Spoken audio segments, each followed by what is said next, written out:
एक तरफ देश के सबसे महंगे पैलेस में शादी की शहनाइयां बजने वाली थी, तो दूसरी तरफ मौत का ऐसा खौफनाक प्लान तैयार हो रहा था कि जिसकी कल्पना भी नामुमकिन थी।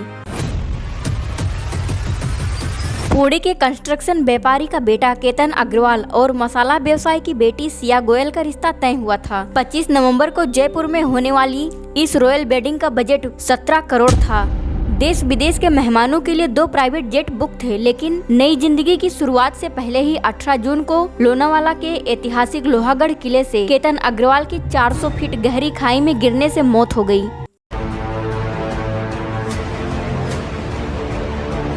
तो केतन अग्रवाल पुणे के एक जाने माने रियल एस्टेट फैमिली से था। परिवार के बिजनेस में उसकी अच्छी खासी जिम्मेदारी भी थी और घर में उन्हें लेकर कई सपने देखे जा रहे थे। कुछ ही महीने पहले उनकी एंगेजमेंट सिया गोयल से हुई। दोनों फैमिलीज ने मिलकर ये तय किया कि नवंबर में शादी का तारीख तय कर देते हैं और शादी की प्रिपरेशन धीरे धीरे शुरू हो चुकी थी। वेन्यू बुक हो चुका था, रिलेटिव्स को कंफर्म कर दिया गया था और घर में अक्सर शादी की ही बातें होती थी और हर किसी को लगता था कि अब बस कुछ ही महीनों की बात है, फिर केतन अपनी नई लाइफ शुरू करने वाला है।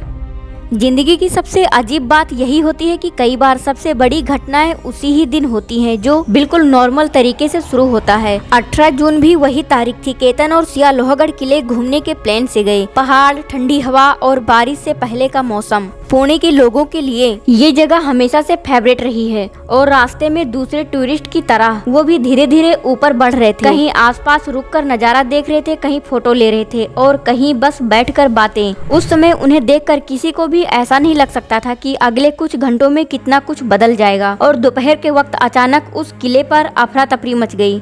लोगों ने शोर मचाना शुरू कर दिया और कुछ लोग दौड़ते हुए किले के किनारे की तरफ भागे। वहां मौजूद लोगों को पता चला कि एक युवक गहरी खाई में गिर गया है। नीचे झांक कर देखा गया तो करीब 300 से 400 फीट नीचे एक आदमी पड़ा हुआ था। कुछ ही देर में पुलिस आती है और उनके साथ रेस्क्यू टीम को भी इन्फॉर्म किया जाता है। कुछ ही देर में वहां पर पुलिस रेस्क्यू टीम के साथ पहुंची और फिर रेस्क्यू ऑपरेशन शुरू हुआ, लेकिन नीचे तक पहुंचना कठिन था क्योंकि पथरीला रास्ता था और खाई बहुत गहरी थी। और कई घंटे की मशक्कत के बाद युवक को बाहर निकाला गया और अस्पताल ले जाया गया, लेकिन डॉक्टर्स ने उन्हें ब्रॉड डेड डिक्लेयर कर दिया। वो युवक कोई और नहीं बल्कि केतन अग्रवाल था। और कुछ ही देर बाद ये खबर उनकी फैमिली तक पहुंची। घर पर किसी को यकीन ही नहीं हुआ। जिस बेटे से कुछ घंटे पहले उन्होंने बात की हो, जिसके साथ कुछ ही महीनों बाद उस शादी की प्रिपरेशन कर रहे थे, उसके ना रहने की खबर अब उनके सामने थी। ये बात अब रिलेटिव्स तक पहुंची और फोन लगातार बजने लगे। किसी को समझ नहीं आ रहा था कि आखिर पिछले कुछ घंटों में ऐसा क्या हो गया। शुरुआती इन्फॉर्मेशन यही थी कि ट्रैकिंग के दौरान केतन का पैर फिसल गया और वो गहरी खाई में गिर गया।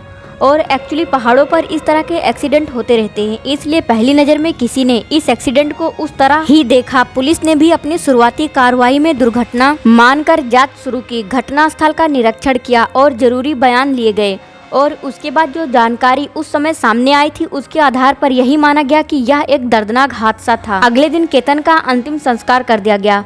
परिवार सदमे में था और जिस घर में कुछ महीनों बाद एक शादी होने वाली थी, पूरा घर तैयारियों में लगा था, अब वहाँ मातम पसरा हुआ था। इस बीच परिवार को कंसोल करने के लिए बहुत सारे लोग आए और उन्होंने अपने अपने तरीकों से समझाने की कोशिश की, लेकिन परिवार में एक इंसान ऐसा भी था जिसके मन में बार बार एक ही सवाल उठ रहा था, क्या सच में ये सिर्फ एक हादसा था? उस समय इस सवाल का जवाब कोई नहीं जानता था क्योंकि कोई सबूत भी नहीं था और कोई आरोपी भी नहीं था, सिर्फ एक शक था। लेकिन कई बार किसी बड़े केस की शुरुआत किसी बड़े सबूत से नहीं बल्कि एक छोटे से सवाल से होती है। एक ऐसा सवाल जिसे शुरुआत में शायद ही कोई सीरियसली लेता हो। केतन का अंतिम संस्कार हो गया। घर में हर तरफ सन्नाटा। कुछ दिन पहले जहां शादी की बातें हो रही थी, अब उसी घर में आने वाला हर इंसान एक ही बात कर रहा था कि किस्मत में यही लिखा था और ये बात किसी को एक्सेप्ट नहीं हो रही थी। एक तरफ केतन की बहन बार बार उस दिन के बारे में सोच रही थी और उसे लग रहा था कि कहीं न कहीं कुछ तो ऐसा है जो समझ नहीं आ रहा है। उन्हें महसूस हो रहा था कि कहानी शायद उतनी सीधी नहीं है जितनी दिखाई दे रही है। शुरुआत में ये सिर्फ एक एहसास था क्योंकि कोई सबूत नहीं, कोई वीडियो नहीं, कोई गवाह नहीं और ना ही किसी पर आरोप लगाने की कोई वजह। परिवार के बाकी लोगों ने भी अपनी यही बात कही। पहले तो सबने ये कहा कि शायद सदमे की वजह से ऐसा लग रहा है, लेकिन जब उन्होंने अपनी बात पर जोर देना जारी रखा तब परिवार ने तय किया कि पुलिस से दोबारा बात की जाए और उनका कहना था कि अगर ये सचमुच में हादसा है तो दोबारा इन्वेस्टिगेशन में भी वही बात सामने आएगी, लेकिन अगर कहीं कोई बात छूट गई है तो उसे सामने आना चाहिए। पुलिस ने परिवार की बात सुनी और एक बार फिर पूरी घटना को शुरू से देखने का फैसला किया और इस बार जांच सिर्फ उस जगह तक सीमित नहीं रही जहां केतन गिरे थे। ऑफिसर्स ने सोचा कि अगर किसी कंक्लूजन तक पहुंचना है तो उस दिन की शुरुआत से लेकर आखिरी तक हर छोटी बड़ी इंफॉर्मेशन को जोड़ना होगा। किस समय दोनों घर से निकले, किस रास्ते से गए, रास्ते में कहां रुके, किस से बात की और पूरे दिन की क्या एक्टिविटीज थी। और यही सोचकर पुलिस ने डिजिटल सबूत जुटाने शुरू कर दिए। अगर आज के समय की बात की जाए तो इन्वेस्टिगेशन का सबसे बड़ा गवाह इंसान नहीं बल्कि उसका मोबाइल फोन होता है। पुलिस ने सबसे पहले मोबाइल डाटा, कॉल रिकॉर्डिंग्स और लोकेशन की इंफॉर्मेशन इकट्ठा करनी शुरू की। साथ ही लोहागढ़ किले और उसके आसपास लगे सीसीटीवी कैमरेस की रिकॉर्डिंग भी मंगाई गई और शुरुआत में पुलिस को उम्मीद थी कि शायद इन रिकॉर्डिंग में सिर्फ ट्रैकिंग से जुड़ी सामान्य तस्वीरें ही मिलेगी, लेकिन फिर भी उन्होंने हर कैमरे के फुटेज को एक एक मिनट करके देखा और जांच करने का फैसला किया। दिन बीत गए और पुलिस लगातार रिकॉर्डिंग देखती रही।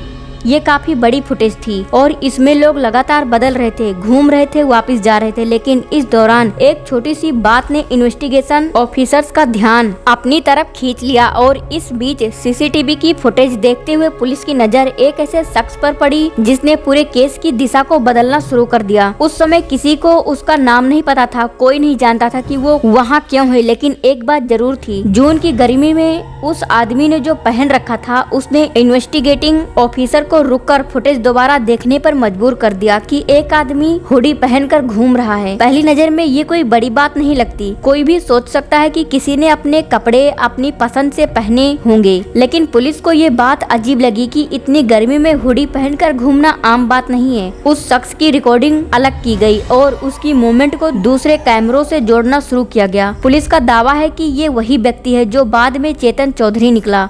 शुरुआत में इसका नाम इस केस में नहीं था, लेकिन इन्वेस्टिगेशन इस दिशा में जा चुकी थी। अब पुलिस समझना चाहती थी कि आखिर चेतन उस दिन लोहागढ़ किले पर क्या कर रहा था और यहीं से पुलिस ने चेतन की एक्टिविटीज को अलग से इन्वेस्टिगेट करना स्टार्ट कर दिया। जांच के दौरान अधिकारियों को पता चला कि घटना वाले दिन उसका मोबाइल फोन उसके ऑफिस में ही मौजूद था।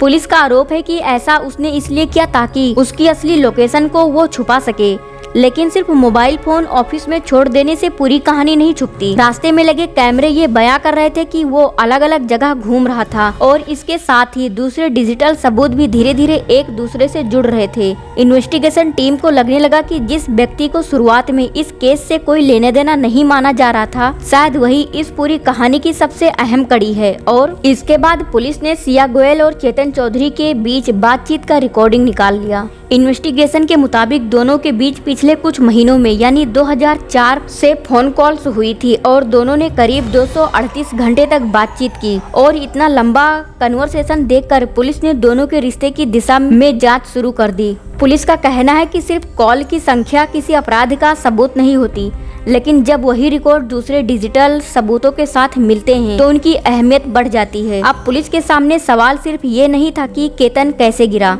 सवाल ये था कि इस पूरी कहानी में चेतन का क्या रोल है। लेकिन पुलिस को अभी सबसे बड़ा झटका लगना बाकी था। इन्वेस्टिगेशन के दौरान पुलिस ने घटना से एक दिन पहले की सीसीटीवी रिकॉर्डिंग भी निकलवाई और इन रिकॉर्डिंग में पुणे के कैफे का फुटेज शामिल था। पुलिस के मुताबिक इसी फुटेज में सिया गोयल और चेतन चौधरी दोनों एक साथ बैठे दिखाई दिए। दोनों कुछ देर तक वहां पर बातचीत करते हैं और फिर वहां से निकल जाते हैं। पहली नजर में ये किसी को एक आम मुलाकात लगेगी, लेकिन पुलिस का दावा है कि ये कोई नॉर्मल मीटिंग नहीं थी।